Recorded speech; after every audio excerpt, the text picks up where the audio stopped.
72 সংখ্যাটির মোট ভাজক সংখ্যা কত? এটি 26তম বিসিএস এর প্রশ্ন। আজকের ভিডিওতে আমরা এই অঙ্কটি বিস্তারিত সমাধান করব, যাতে আপনারা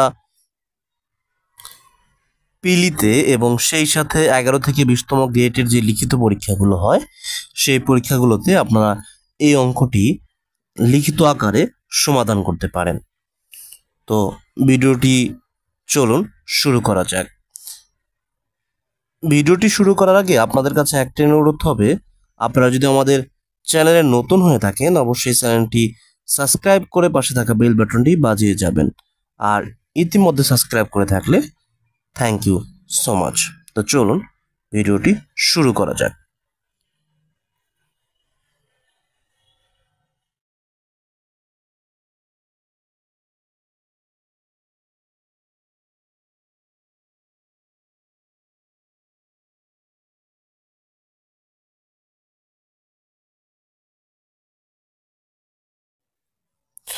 বাহাত্তর সংখ্যাটির মোট ভাজক সংখ্যা এটি আমরা সমাধান করব।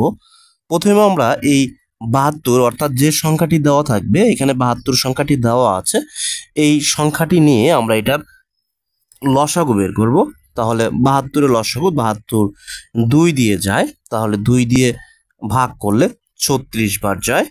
এবার 2 দিয়ে 36কে ভাগ করলে 18 বার যায়, 18 দুগুণা 36। এবার 18কে 2 দিয়ে যদি আমরা ভাগ করি তাহলে 9 বার যায়, 9 দুগুণে 18।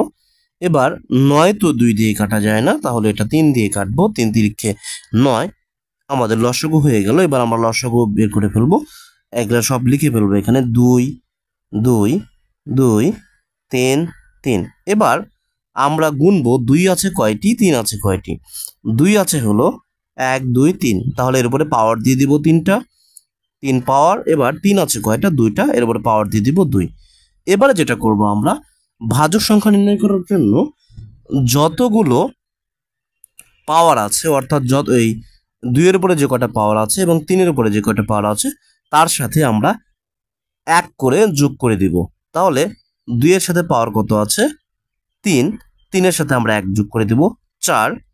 এবার 3 এর উপরে পাওয়ার কয়টি আছে 2টি, এর সাথে আমরা 1 যোগ করে দিব, তাহলে কত হচ্ছে 2 আর যোগ 1 3।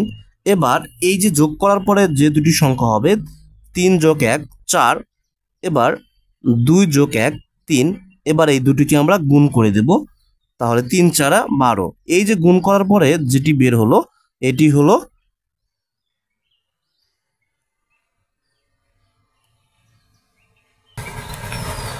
ভাজক সংখ্যা। তাহলে আমরা ভাজক সংখ্যা বের করতে পারলাম। ভাজক সংখ্যা কত 12। এই যে গ নাম্বারে 12 আছে, এটি উত্তর, অ্যান্সার 12, অ্যান্সার ঘ নাম্বার। অর্থাৎ প্রথমে কি করতে হবে, প্রথমে যে সংখ্যাটি দেওয়া থাকবে সেই সংখ্যাটি নিয়ে লসাগু বের করতে হবে, এবং লসাগু বের করার পরে প্রত্যেকটি সংখ্যা কয়বার আছে সেটির উপরে পাওয়ার দিতে হবে, এবং পাওয়ার দেওয়ার পরে এই পাওয়ারের সাথে প্রত্যেকটি পাওয়ারের সাথে 1 করে যোগ করে দিতে হবে, এবং যোগ করার পরে যা হবে সেই দুটি গুণ করার পরে যে ফল বের হবে সেটি হবে উত্তর। ধন্যবাদ সকলকে।